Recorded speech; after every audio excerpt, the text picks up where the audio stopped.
नीम का पेड़ और सुनहरी चिड़िया। किसी गांव में एक पुराना और विशाल नीम का पेड़ खड़ा था।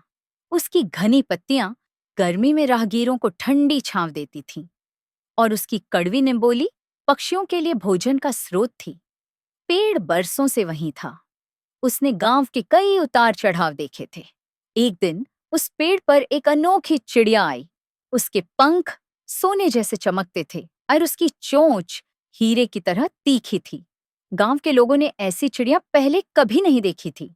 वह नीम के पेड़ की एक ऊंची डाली पर बैठी और मधुर गीत गाने लगी।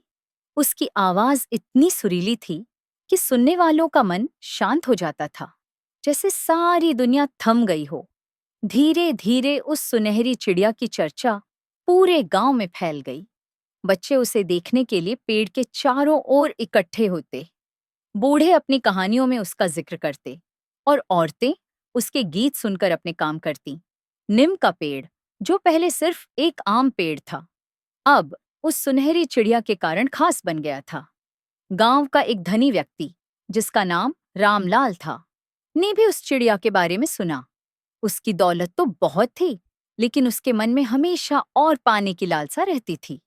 उसने सोचा, अगर मैं इस सुनहरी चिड़िया को पकड़ लूं, तो यह मेरे घर की शोभा बढ़ाएगी और शायद मुझे और भी धन दिलाएगी।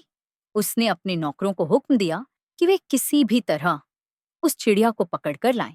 नौकर कई जाल और पिंजरे लेकर आए, पेड़ के चारों ओर बिछा दिए। उन्होंने चिड़िया को फुसलाने के लिए तरह तरह के दाने भी डाले, लेकिन चिड़िया बहुत चतुर थी।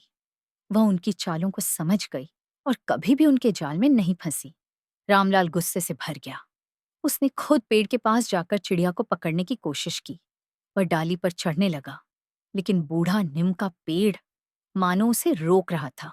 उसकी शाखाएं फिसलन भरी हो गईं और रामलाल हांफने लगा।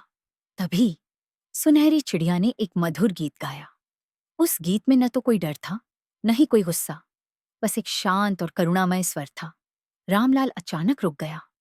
उस गीत ने उसके मन की लालसा और बेचैनी को शांत कर दिया। उसे अपनी मूर्खता का एहसास हुआ। वह एक सुंदर और स्वतंत्र प्राणी को कैद करना चाहता था, सिर्फ अपनी झूठी शान के लिए। वह धीरे धीरे पेड़ से नीचे उतरा और अपने नौकरों को जाल और पिंजरे हटाने का आदेश दिया। उस दिन के बाद रामलाल का व्यवहार बदल गया।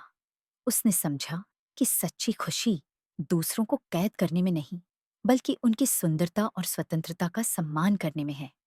सुनहरी चिड़िया कुछ दिन और नीम के पेड़ पर रही और अपने मधुर गीतों से गांव वालों को आनंदित करती रही।